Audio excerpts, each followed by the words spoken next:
Now the coach, Gino DeMarco. A cold and rainy Saturday and a short trip north saw the GTs lose to Grove City 25-7, 3-5 overall, 2-4 in the President's Athletic Conference. Grove City scored in the first 8 minutes of the game. Enter Brian Stafford. And his 69-yard run, score tied at 7. Grove City answers 13-7. Geneva had a chance to regain the lead, but fumbled at halftime, 13-7. Second half, Grove City scored late in the third quarter. They go up 13-7. Another Grove City score. The final 25-7. Team leaders: Brian Stafford, 113 yards rushing. Trey Marshall, 74 yards, 13 carries. Torrin Salas, 10 tackles. Joe Shively, Brian Wyatt added 7 tackles each. Tyler Cann and Zach Hall each recovered fumbles. Geneva back at Reeve Stadium Saturday, November the 4th, this week at 1 p.m. for Senior Day to face an undefeated Washington and Jefferson squad, 8-0 overall and 6-0 in the President's Athletic Conference. W&J winners last week at St. Vincent, and the Presidents rushed for 53 times for 177 yards and scored 2 on the ground.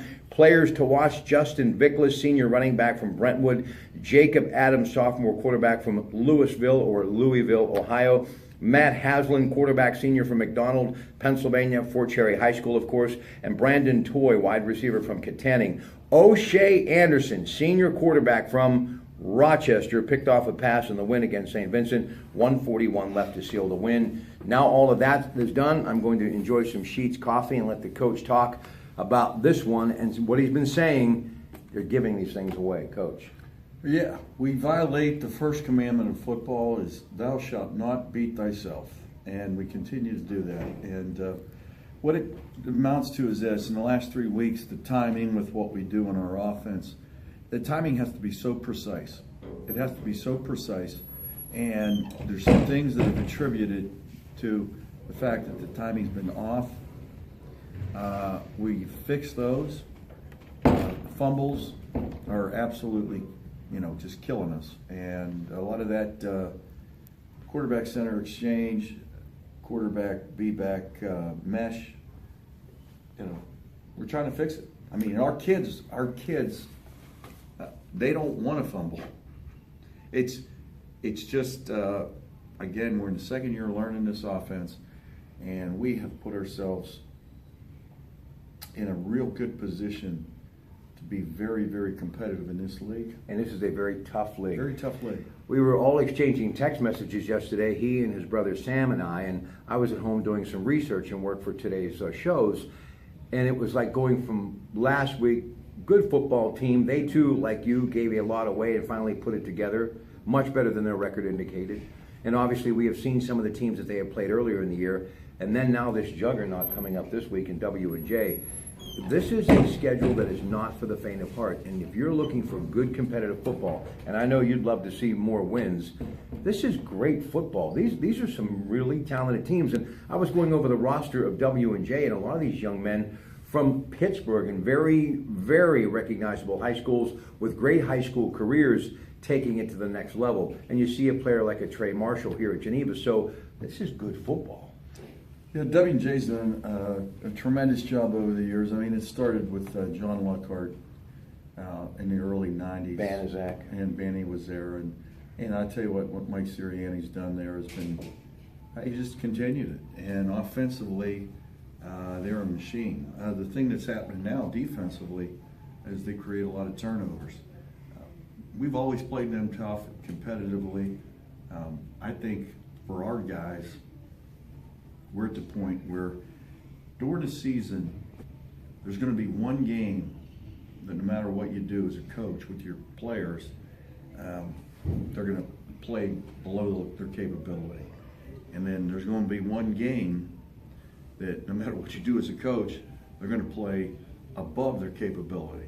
And I think we have not yet played that game, and I look for that this Saturday. Let me ask you, Coach, this new offense you talked about, was it because this more suited the players you were getting, and maybe you didn't have the players to do what you used to do? Did that have anything to do with this? Well, what's real interesting about this is the offense that, that these people are using, that W&J's using, that Grove City used, that Case Western used, and even the offense that CMU used. We had already gone through that phase. We had already done that and, run the spread offense. throwing the ball. The thing with us is we couldn't get those types of linemen that you need to have. I honestly think that the schools that I mentioned, W&J's got one of the best offensive lines in the conference. Now, what we do get here at Geneva is we get very, very tough kids that are disciplined, kids that will work, and that fits very well with the triple option. I mean, look who runs it in Division I. Georgia Tech, it's a very tough place to get into. I was there. It's an academic place, and the service academies. So yes, this is an offense that to me is the equalizer, and we're only going to get better running this. You know, speaking of service academies, they have a Showtime show entitled "The Season with Navy." Annapolis talking about their football team, and at one time during the war years, as we approached Veteran Days, I mean, it was Mr. Inside, Mr. Outside, the Army, the Navy. They were the team. Mm-hmm. Now you've seen a few throughout the years, but they cannot get back. Kind of like with Pitt in that top 25 on a regular basis. Is it a lot because of standards and there are other options for these athletes out there, kind of in a similar way, obviously on a much larger scale? Obviously, Division III schools who are always at the top in the top 10, they've been doing it for a long time. Or they have a special recruiting niche. They understand as a college or a university, you know, how to do this. This is all new to us, being the fact we were in AI for so long, and now we're starting to understand how some of these things work. In closing, and we have 2 more weeks with the coach, we'll come back and look at the W&J game. Hope to see you here at 1 o'clock, Reeve Stadium Senior Day, and then I'm going to come back and kind of wrap everything up a week after that, just to give people something to hope on and look ahead. So when you look ahead, I think you really turned the bend in a lot of ways this year in a positive way.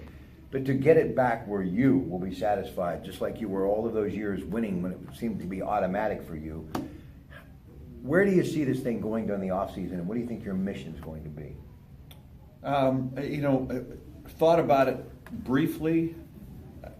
We're really focused on what you're doing now. What we're doing now, and it would do a disservice to our competitors to talk about. But obviously you want to build on this plan. You like this plan no matter what. We're in this. We're in this process. Okay. Now, here's the issue.